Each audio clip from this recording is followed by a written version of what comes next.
মেহু কোন জামাটা পরবে এখন? এই জামাটা পরবে। বাবা দুটো জামার মধ্যে এই জামাটা সিলেক্ট করেছে। ঠিক আছে তাহলে এই জামাটা পরো। চলো এবার তো ক্রিম মাখতে হবে, চুল আঁচড়াতে হবে। চলো চলো চলো এখানে হবে এবার।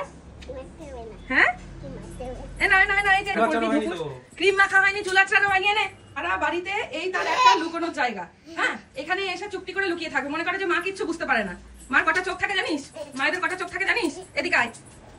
এই তুই নালিশ করছিস আমার নামে? তুমি ওকে ভয় দেখিয়েছো? হ্যাঁ ক্রিমটা কে মাখবে? এনে ক্রিম নে। কে ভয় দেখিয়েছে? কি বলে ভয় দেখিয়েছে? ওই ফোন এসছে। ক্রিম মাখাতে তার পেছনে 10 বার চক্কর খেতে হলো। হয়েছে মাখা? কি চোখ বন্ধ করবো? দেখেছো কি কাণ্ড। আয় চোখ বন্ধ করেছি, আয়। আমার একটা পার্সেল এসছে, আমাকে বলছে পেছনে এটা ঠিক এইভাবে লুকিয়ে টানটানা আমাকে দাও। কি দেখবে? আরে অ্যাম্বুলেন্স যাচ্ছে, এদিকে আয়। তুই ছুটিয়ে নিয়ে বেড়াবে। ওটা কালো বিড়াল দেখেছিস? চলে চলে মামা। এখানে আমি একটু ভাত মেখে নিচ্ছি বলে ও ওখানে গিয়ে লুকিয়ে আছে।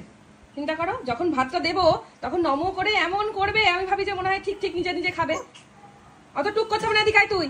আমাদের এই ভিডিওটা এখন যারা দেখছো তাদের অনেকেই এই জিনিসটা পোহাতে হয়, ঠিক আছে? আমি সেই মায়েদের কষ্টটা বুঝতে পারছি। ব্যাপারটার মধ্যে দিয়ে এখন আমি নিজে যাচ্ছি।